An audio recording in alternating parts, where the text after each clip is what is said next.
Manchester's National Union of Teachers says parents need to be worked with, not punished. Dragons parade during Chinese festivities in Manchester city centre.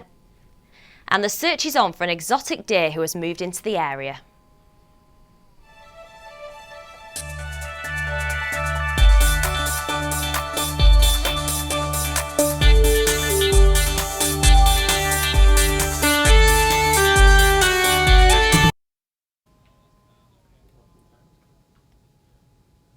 Hello and welcome back to Quays TV News. I'm Jess Foley.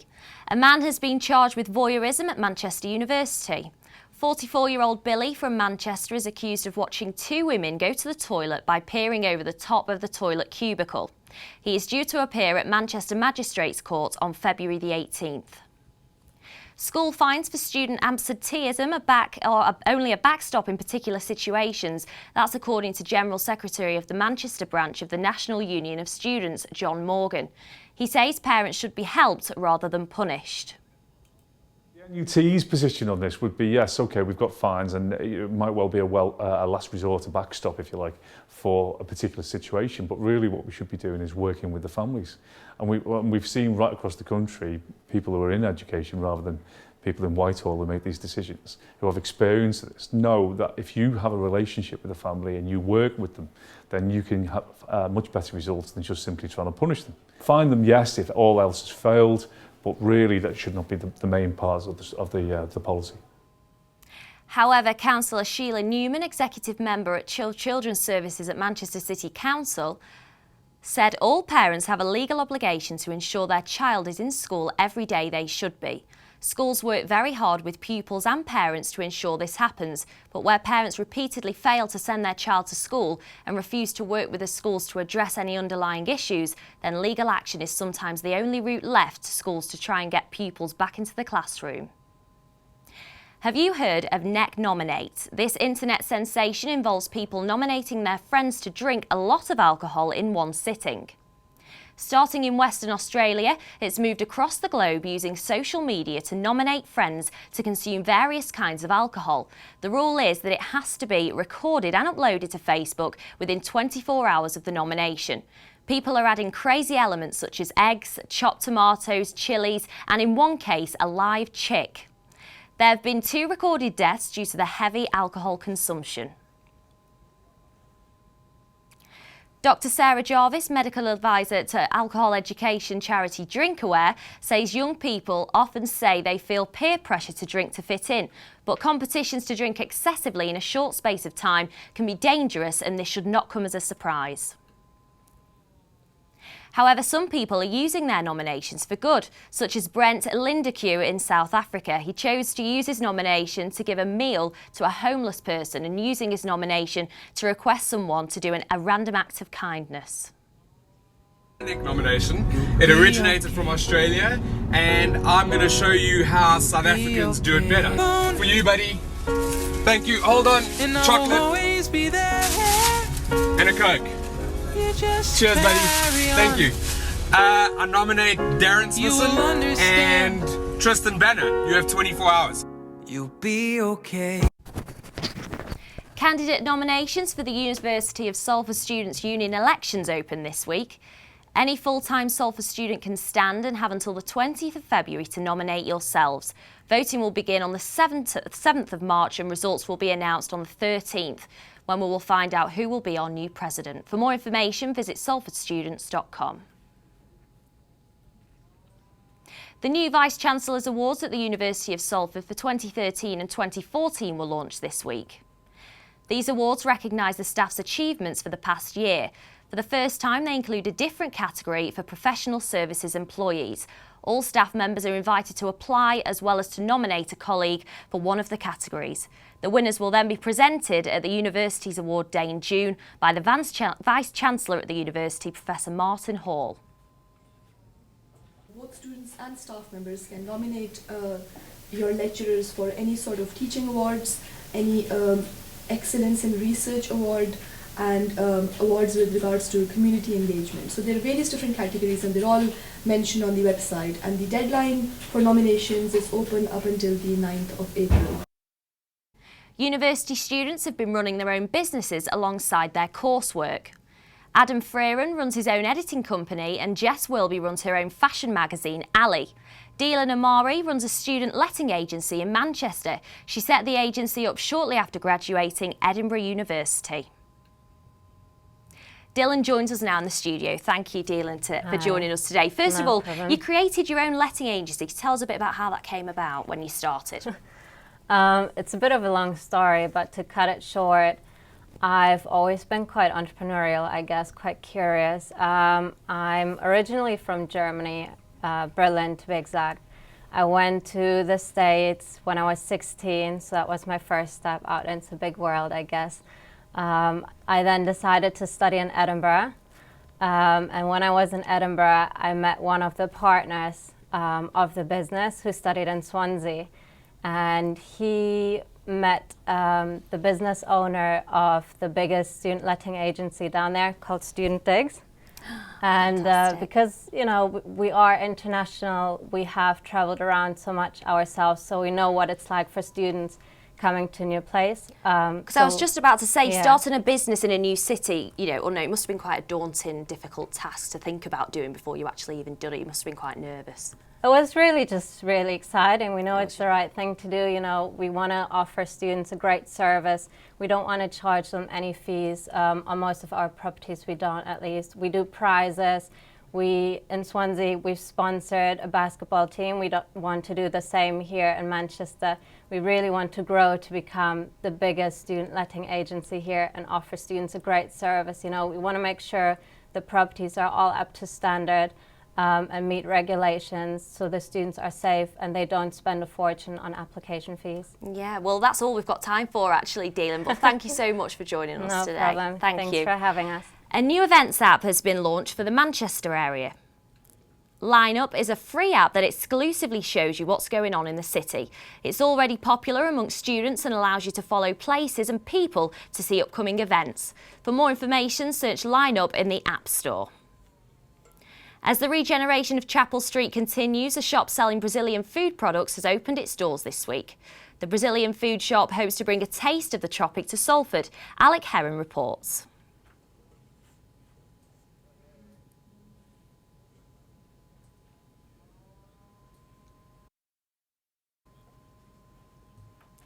Apologies for the technical difficulties there. Now we're over to Sophie Whitfield with the latest entertainment. Thank you, Jess. So Facebook is 10 years old today, and many of you have taken to Facebook and Twitter to celebrate its birthday. On Facebook, Lotus Carol, cute little reel of my time on Facebook. Then Ali Davis has also taken to Facebook and commented saying it's amazing, some embarrassing and very funny flashbacks. On Twitter, Katie Schamberger said, "The Facebook 10 recap videos have taken over my newsfeed with the speed of a zombie plague." And Anna Jester also showed her appreciation, writing, "Facebook movies for 10-year anniversary is just genius. Personal, emotive, and therefore super memorable." This week, users can also make short, customised lookbook videos documenting their Facebook lives. Facebook has evolved over the years and stands as a mother of all social networks. Hello Kitty has celebrated her 40th anniversary this year. The fictional character brand began as a greeting card product. It's a cult import of Japanese popular culture that came into the UK in the 1970s, and it's popular in Salford schools according to one young fan we spoke to.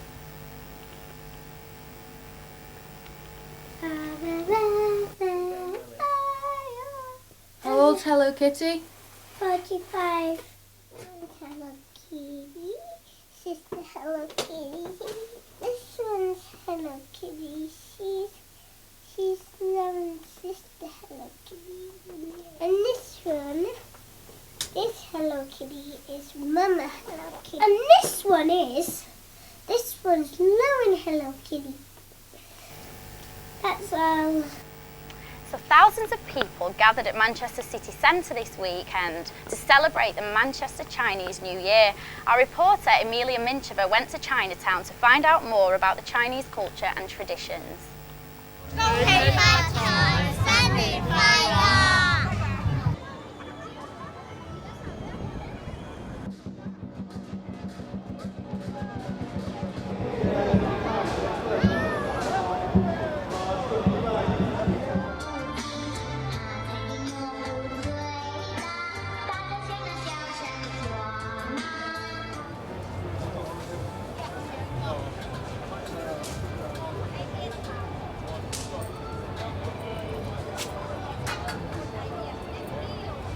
China is such a big country, so people have many different ways of celebrating this festival. We eat dumplings because their shape is like an ancient Chinese money, which is made of gold. So we believe that when we eat dumpling, it brings more wealth to the family.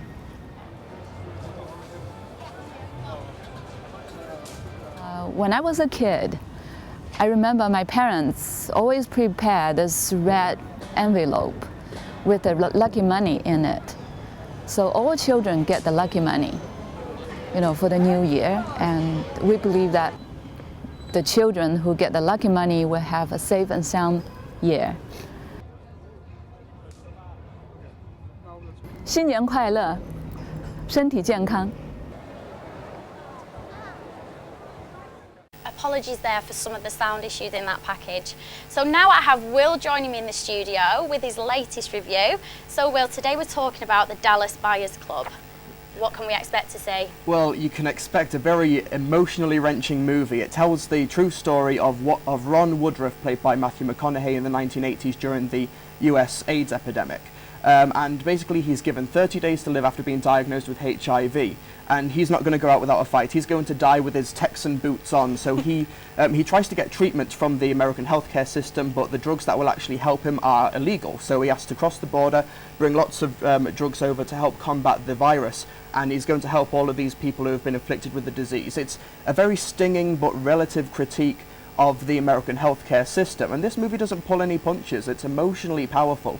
And what really stands out are the performances, which have been nominated for Academy Awards, particularly Matthew McConaughey and Jared Leto. Do you think they deserve a nomination? They're certainly the bookies' favourites, and I think they do deserve it. The Academy do love body transformations, and as they're afflicted with this disease, over the course of the film, they do become walking skeletons, and it's a commitment to the role. They get lost in it, and Matthew McConaughey has been on fire over the past few years, and this is his best performance to date. He's a brilliant, brilliant actor. No, he's great. He's been in Mud, The Wolf of Wall Street, and now the Dallas Buyers Club. He deserves all this success and more, and he's great. And the movie, it's a bit arch. It's pretty much Matthew McConaughey versus the big bad establishment, but it's still powerful. It's still relevant. When can people see this then, Will? The movie opens on February 7th, which is this Friday, and I recommend you check it out. Something to look forward to for us all, I'm Definitely. sure. So books and drawings and toys were on display in the Lowry Theatre this week, marking the launch of their year-long literacy project. The initiative allows parents and children from Salford to write and illustrate their own storybooks. They'll be distributed to all community libraries and Sure Start centres across the city and nationwide. The Lowry raised £25,000 from their Christmas appeal and £4,000 increase on last year through audience donations and staff fundraising. Talking a lot to Sure Start centres through the work that we were doing previously, and we know that reading is a real priority for children under 5 and engaging parents in that process of reading. Sometimes with young parents they might be slightly underconfident with the idea of reading or reading out loud or characterising voices or exploring the world of books with their child. So what we aim to do is use theatre and drama and storytelling and visual arts and music as a way to bring books to life. So that's all from me in entertainment, and back to you, Jess. Thanks, Sophie. Now, members of the sporting community have been left shocked and angered by UK Sports' announcement that they will withdraw Olympic funding from 4 sports. Basketball, water polo, synchronised swimming and weightlifting have all had their funding cut for upcoming 2016 Games in Rio and the Tokyo Games in 2020. The reallocation of money has seen more individual-based sports such as triathlon, fencing and shooting receive increases of more than 10%. Paralympic sports have also been affected, with wheelchair fencing, goalball and five-a-side football suffering the same fate. Salford Red Devils had their pre-season media launch yesterday that saw the newly branded team show off their kit and plans for the future.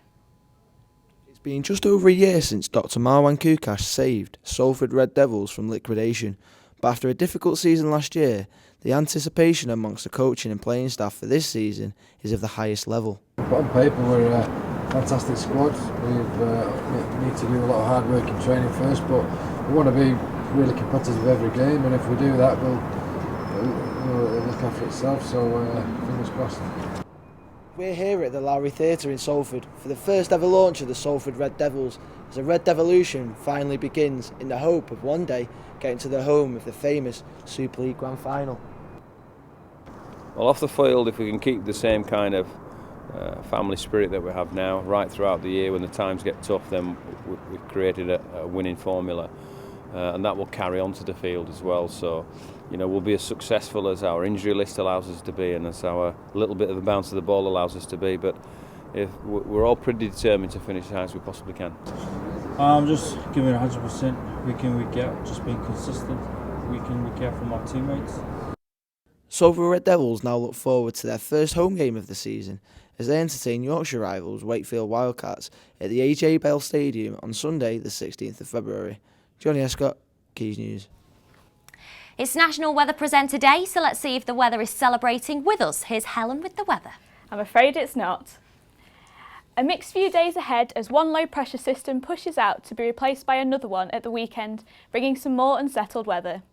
This afternoon, scattered showers will quickly turn into longer, heavier rain that will spread from the southwest. Some of these could turn wintry on the hills. It'll stay windy and we have a yellow Met Office warning out for wind, so make sure you check before you travel. Tonight, showers will begin to ease, but it will be constant throughout till the morning. Tomorrow, we have a few showers remain in the north of the region, but it will leave a drier and brighter day for many. Winds will be lighter, but the rain will start to push in during the afternoon as a new front hits our region. For the rest of the week, rain on Friday will soon clear eastwards, leaving a bright day. However, on Saturday it will turn wet and windy again, and overnight through the rest of the weekend it will begin to feel cold with the possibility of some snow.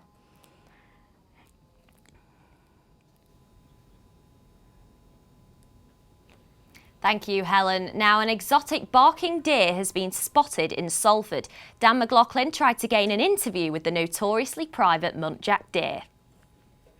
Seems like the most unlikely of places to spot an exotic South Asian creature, but a muntjac deer has moved in. Local residents are happy to welcome the new arrival to the area. But it'd be lovely to have them, you know, in our parks locally, especially in Salford, which has always been known for a built-up area. It shows you that you know, nature's coming to us more than us having to go to that, you know. It barks like a dog and eats flowers. It can't be that hard to find, surely. As the great detective Sherlock Holmes said, the game is on. So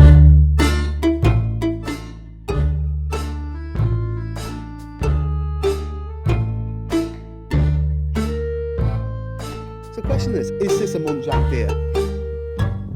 No, this is a crossbreed Labrador. So have you seen a deer here? We came out early one morning, it'd be about 8 o'clock, and I saw ahead of me on the path what I thought was a Great Dane. And then as I got closer, it didn't run or anything. It turned its head and it was clearly a deer.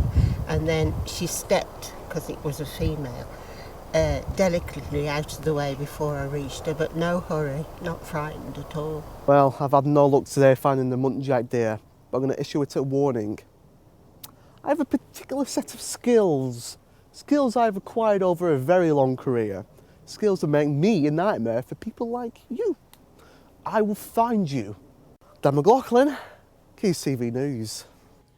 Well, it looked like Dan was having fun there. Now, that's all from us here at Quays TV News. Don't forget to follow us at Quays TV News, or online at quaysnews.net. See you next Wednesday at 1:30. Thank you. Goodbye.